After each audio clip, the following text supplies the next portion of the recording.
I remember that day and the days prior as being the beginnings of what would become one of the biggest, darkest struggles that I have ever had in my entire life. Please note that I am not a doctor, nor do I claim to be so. Anything heard on this podcast is not for those purposes. If you have great need, please call your doctor. Thinking back, I must have been around 18 or 19 years old when I first noticed that something in my brain was not working quite right. I am 49 years old now, so to be honest, I can't remember exactly what that felt like at the very beginning. But I do remember a few instances that have always stayed with me that I seem to point back to when it comes to this mental OCD beginning to creep up in my life. I remember I was dating my now wife of almost 30 years, and we were very serious, preparing to get engaged. And one of the first memories that I have that I do to this day still attribute to my early days of OCD was when we were preparing to get engaged.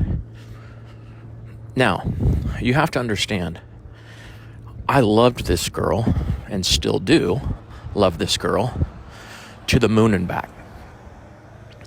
There was no doubt that this was the girl of my future, that she would be my wife, that she would be the mother of our children.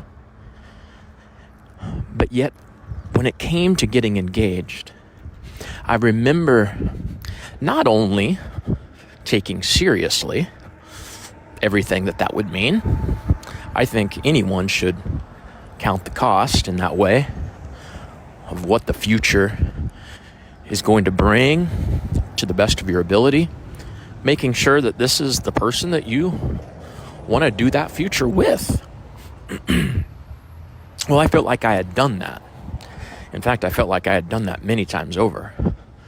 But still, when it came to the point of getting engaged, I felt, possibly for the first time, this overwhelming sense of an inability to process in my brain that this was the right or best thing to do. Now, again, remember, I knew that it was the right thing to do. There was no doubt it was the right thing to do. But I remember the beginning rumblings of what I now look back on as being, again, those early days of OCD. And I remember being overtaken by this inability to process a final conclusion. That would be one way of describing it. I knew what I wanted to do. I knew what my future, to some degree, would look like. Of course, I didn't know the details, but I wanted her to be a part of that future. But in my brain, it's as if I had this sticking point that required me to go over the details over and over and over and over and over again. Now, some of you might hear this and say, well, of course, I did the same thing. Well, I'm not saying that we don't all do that to some degree. And again, I'm talking about the very beginnings of what I remember, not the later stages by any means. But I remember living in Southern California. She was living in the Midwest still, in a little town outside of Kansas City.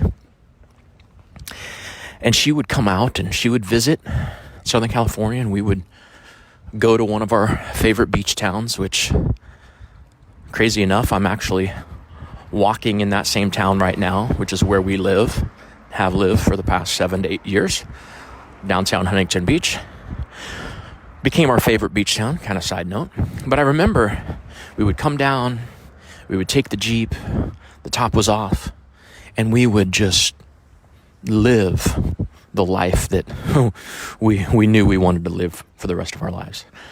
So again, it wasn't that there were any red flags. There were no question marks. It became a mind thing for me. I wrestled and wrestled and wrestled, not with, is this my future wife? But as if I was fighting my own brain, you could say, to see which one would win. I had to go over the details again and again, as I had mentioned. And then when I would feel some, you might say, release of an assurance, then it's quite possible that the next day I would need to do the same thing. I would need to go over the details again and again and again. And then I would find a release. I would find the assurance that I was looking for. And then I would go to sleep, and I would maybe have a decent day the next day, maybe even another day. But sure enough, it would crop back up again. This was the rest of my life, I would think. I know that it's what I need to do. I know that it's what I want to do. But my brain wouldn't let me have the assurance that I knew inside my heart I already had.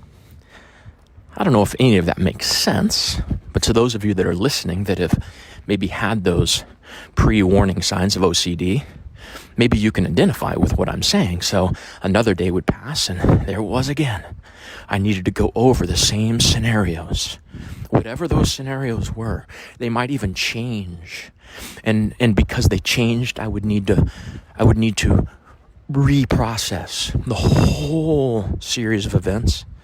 Everything would need to be resurfaced and reprocessed again and again and again until I would find that same release, and I would find the assurance that I was looking for, and on and on and on it would go. Well, this culminated on the day, I haven't told very many people this. So again, I take a side note. I've said from the beginning, I want you to see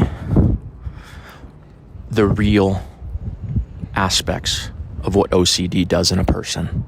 So I'm not going to hide behind some things that maybe I haven't told very many people about, or things that I don't really even want you to know, that I don't want to share. I'm going to push myself to go ahead and share those things because I believe that they are necessary for you, the listener, to be able to have at least the best idea possible of what I've gone through and of what you might be going through as well, so that you can identify and realize that you're not alone.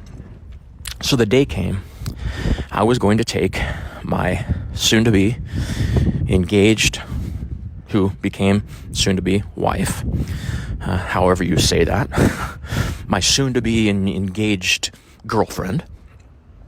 I was going to take her to Catalina Island. You leave at the Long Beach port. You go straight across. It's about 45 minutes, half an hour, 45 minutes on a boat. You arrive at the wonderful island of Catalina. And I had a backpack. I had the ring in the backpack. And I didn't know exactly what would happen from there. But I was going to take her to some special place, which didn't even yet exist. And I was going to propose. Well, that day came. And not only did I get cold feet, again, cold feet, normal. If you're listening to this and you're preparing to get engaged and you have cold feet, normal. No problem. You're probably going to have cold feet, at least at some point. You might have cold feet the day of. It will be one of the most stressful times in your life. I tell everybody that, and everybody seems to concur. But it was more than that. It wasn't just cold feet. It was these beginnings of what I now see as OCD cropping up again. I thought I had conquered them. I thought my brain had told me enough times that the assurance was there, but it doesn't matter. When OCD wants to come, it comes. And so it came the morning of. And I had to wrestle.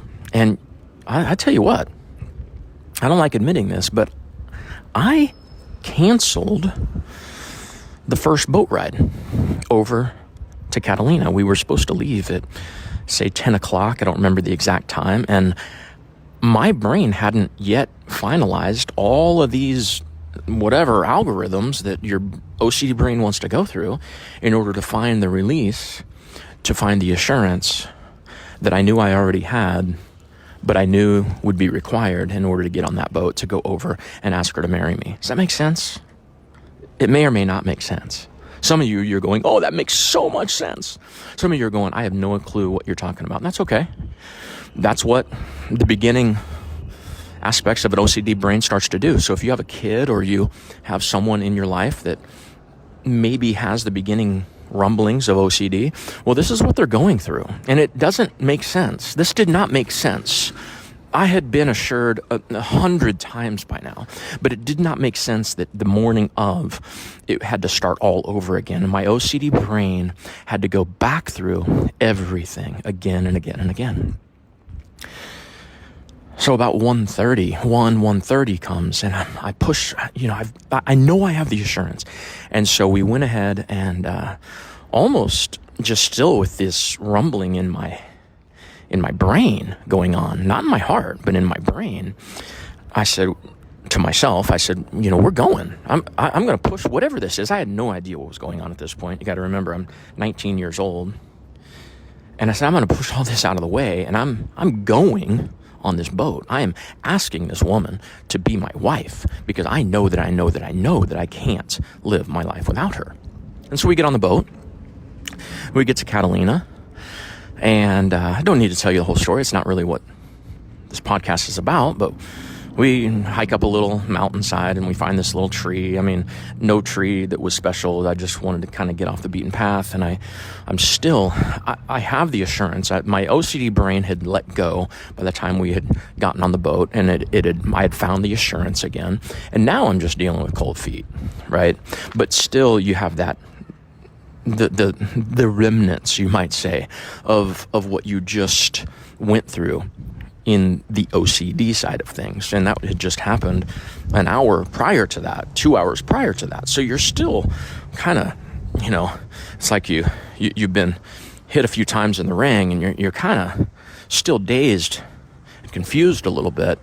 But then you add on top of that the normal side of cold feet, but it was beautiful. I went up on the side of the mountain and got down on one knee, the whole thing. And of course had her turn around like I was going to pick a flower or something stupid like that, and asked her to marry me. And I remember we came down, and I remember all of that OCD side of me, once that had been done, it was finished. I mean, in that one occurrence, don't get me wrong, this is still the very beginnings of my OCD, almost beginning to take over my life in the years to come. But in that moment, in that specific experience, my OCD lifted, and I was able to enjoy. And that's also what happens with OCD. Once you find that release, once you are given, your brain gives you the permission to let go of whatever it is that your brain is wanting to process, you find that release, and you have a few moments, at least, maybe a few days, maybe for some a few weeks or months of freedom, of, in a sense, normalcy. And thankfully, I did have that, and we were able to go down to the pier and blah, blah, blah. Long story short, still had no cell phones, pagers were still in existence. And so you had the payphone on the pier, Catalina. We called our parents collect and said we had just gotten engaged, and rah, rah, rah. It was beautiful.